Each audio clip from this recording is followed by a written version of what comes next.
Hello Val, thanks very much for coming in. I understand you're happy to talk to us about your experience with menopause, perimenopause, and what sort of journey you've been on. It'd be really interesting for us to hear how things have been for you, so it can help other women to try and identify things that they should maybe think about and when they should perhaps seek help. So could you maybe just tell us how old you are, if you don't mind, and what's been happening with you? Yeah, I'm 56. Yeah. And this has been going on for about 4 years now. Been having the hot flushes and, odd things that they tell you about dry skin, blah, blah, blah. And but there's a lot of other stuff coming on. There was anxiety. Yeah. Plus the loss of periods, of course, but the anxiety and mood swings. Yes. 1 minute you'd be fine, the next minute you'd be in tears, then you'd be happy, then you wouldn't be, it was just really, really up and down. And also it was starting to affect my family. Yes. They all found I was getting a bit difficult to deal with. Okay. And business-wise, because we run our own business, and all that tension was just becoming double and even more than that. It was just getting too much. Okay. And you say they started about 52, Val? Yeah, definitely. Yeah, so slightly later than the average, because of course the average age of the menopause now is age 51. But as you probably know, menopause is a retrospective diagnosis. We say someone's gone through their menopause once they've had no periods for 12 months. That's right. And in some respects, it's not the most useful, because of course women often have symptoms for several years beforehand in the time that we call the perimenopause, the time that's running up to the menopause. Thinking back, do you think you had any symptoms earlier that you just weren't aware of, or did they happen at 52? More than likely, yes, but I've had a son born with Down syndrome, so I was having to live with all that. Yes. And life just gambled as it went, and you never seem to get better. So when things aren't feeling any better for you emotionally, you just keep thinking that's how it's supposed to be. Yeah, we're very good at dismissing symptoms in ourselves, aren't we? And failing to acknowledge that there might be something out with our control that's changing, that's impacting on our emotions. And like you quite rightly said, Val, often at this time of life, we've got lots of caring responsibilities, haven't we? We've got family, we've got elderly relatives, parents, etc. And it's quite easy sometimes to dismiss all those anxiety symptoms, just feeling a bit overwhelmed with life, that you're not coping, that it's something that you're doing wrong. So can I ask, when did your period start to change, Val? I would think about 4 years, when I was about 52. And what did you first notice about them? They were very heavy. I've always had very heavy periods, and then they just started stopping and starting. Yeah. And I seemed to be having a period like for about a month. Yeah. But light periods, after having such heavy ones forever. Yeah. And then basically they just stopped. Yeah. So the pattern changed, the frequency changed, the volume changed. Yeah, that change in pattern that's quite common around about that time. And then they just stopped. And at which point did you appreciate that these symptoms were down to hormone changes? Not till last year. Right, so quite a long time you suffered those symptoms. Yeah. And in that time, did you speak to anyone about it? Did you try and look out any information? Did you look at any website resources? Well, I mentioned to the GP that I was having things, like hot flushes, and was this a possibility? They sent me for a blood test. They said, oh yes, that's probably what it is. And that was it. Okay. Nothing else. So it was a diagnostic process, but not a management process, really. That's right, didn't offer anything to help. Yeah. And so what happened? So you went along to that consultation. They told you, yes, you're probably menopausal. And what was your expectation of that consultation? What did you hope would happen? I thought I'd be told where to go, what to do. Is there anything they can offer me? But nothing. So then I was at my hairdresser's actually, and she was going through the same place and told me about a little bit more about the menopause, how she was getting help. And then the next day I just came here. Great. So there is lots of information out there for women, Val, but a lot of the information on the web isn't evidence-based. Of course, as doctors, we're really keen that actually women get recommendations that's based on research that we know and that's safe and most effective for women. So prior to that, had you been offered any medication at GP practice? No, nothing. And had you had a conversation with family, friends, work colleagues? Only friends. Yeah. Only friends. My family were they just accepted this as how Mum was. Right, okay. You know. But that wasn't how Mum was up to the age of 52. No, absolutely not. Yeah. So was there any insight into the fact that actually something had changed for you?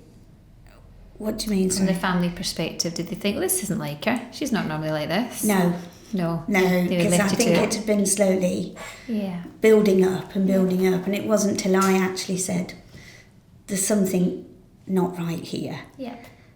That I knew I needed to get some help somewhere. Yeah. It's a very isolating place, isn't it, to get to, especially if you're responsible for running your family business. That's right. and securing an income. And particularly, as you kind of suggested earlier on, it was starting to cause a bit of friction at home, Val. It was very much so, yeah. And how did that impact on you mentally, psychologically? Well, you just start thinking you're not worth doing it all. Yeah, that's a very sad place to get to, isn't Yeah. it? Yeah. So you decided to take the plunge and come somewhere where someone was happy to talk about menopause, as we're very happy to talk about menopause here. That's right. And how did you find that? How did you find the process of engaging with that, coming along? Well, when I first walked through the door, deciding I was going to do something for me. Yeah, good. I had my first appointment here with the girls downstairs, and I just sat and cried because I was finally doing something for me. Yeah. And then once I spoke to the doctor, I came out of here feeling I'm on a winner. Good. And I haven't looked back since. Excellent. No, you're absolutely fine. It is a very emotional time for women, and and women, we have such barriers to overcome to actually try and get help, because we're not that great at supporting one another. Lots of people will say, you just battle through, you just battle through it, just get on. So there's this kind of hidden agenda that we're feeling if we seek help. But we know that the symptoms of the menopause on average last 7 years, and some women have symptoms for decades. Some women continue to have symptoms throughout the rest of their life, and really we wouldn't consider not treating someone if their thyroid gland was underactive or they had some other condition. And as medical professionals, that's how we perceive it. You have a problem, it's impacting on your quality of life, it's impacting on your health, your ability to do your job, have relationships, all the things that are really important to our whole well-being. And we can do something that's actually, when selected for the right people, is incredibly safe. Yeah, absolutely. So do you want to talk a little bit about what sort of treatments you had? I'm on the Everall 75 patch. I started off on the 50, but after about 2 months, I started to get some of the symptoms back, the hot sweats and the dry skin particularly. And so they put me up to the next grade, 75s, which I have changed twice a week. Yep. I also have vaginal dryness cream, and that's brilliant. And I have to take, I can't remember what it's called, something at night, a tablet at night. Because it's the progesterone. That's right, because I still have all my ovaries. It's because you've still got a womb. That's right, a womb, that's right. Yeah. So the thing is, if we give estrogen on its own, and we know from when it was used on its own back in the 60s that it stimulates the lining of the womb, and the lining of the womb tends to overgrow. That's right. And then it can become abnormal, and it increases your risk of cancer in the lining of the womb. So every woman that has a womb or has any residual endometrial tissue, the lining of the womb tissue, they have to have a progestogen as well. So estrogen is the hormone that relieves the symptoms, but if we give that on its own, there are consequences for the lining of the womb, and we protect the lining of the womb by giving that progesterone.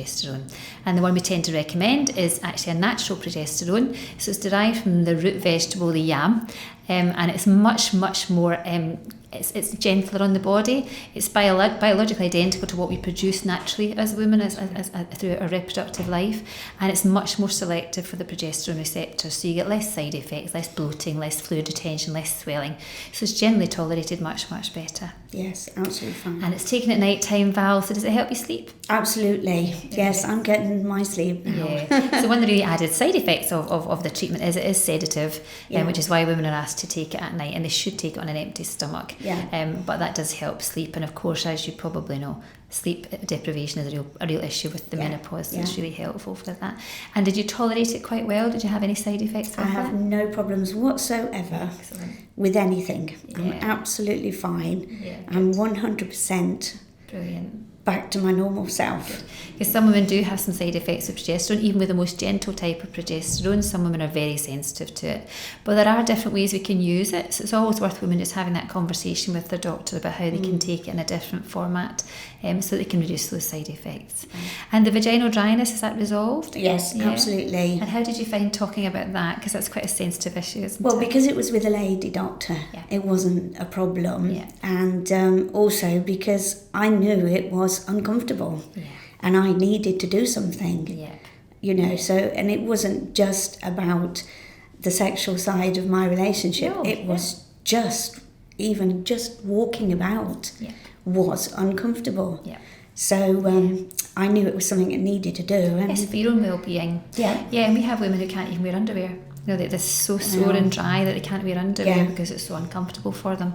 And the treatment, as you know, for vaginal dryness is really straightforward and very, very safe.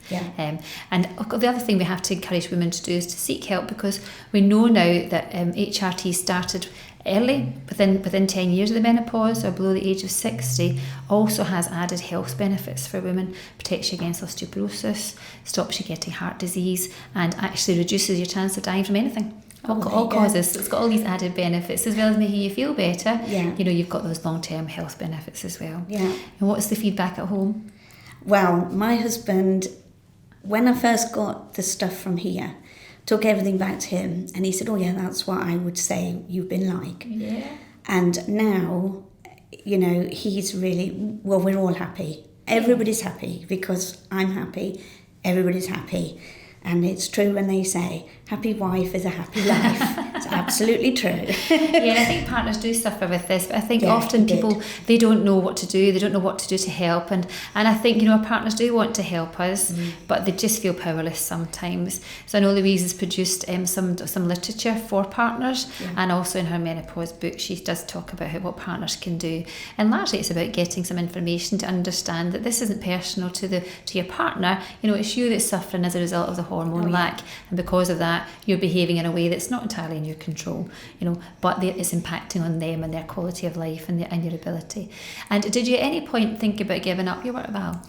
Well, I've took a step back just because the business needs younger input, and before we get too old to keep our input and help the younger ones on. That's why I stepped back. I'm still there, but I just step back, and it's great because it's given me a little bit more time to be me now, instead of somebody's mum, somebody's wife, somebody's secretary. That's a bit of space for you. Definitely. Because we do know that lots of women do actually give up work, reduce their hours, you know, because they feel they can't cope. That brain fog, that inability to concentrate, to process all the information that they have to do, just becomes too overwhelming, and they step away and they give up, rather than, you know, seeking help, which, you know, can obviously improve all of that. You must do a lot of number crunching in your job with running the family business. Definitely. But it needed to be, you know, a place for me to stop. And it was, in a way, a good excuse, but a good time. A good time. So if you had to give one message to women out there who are suffering from symptoms, what would you say? Don't wait. Don't wait. Get in there. Don't wait. Go and do it. You know, don't wait. Absolutely. Thanks very much, Val, for coming in to speak to us today. All the best. Thanks very much. Thank you.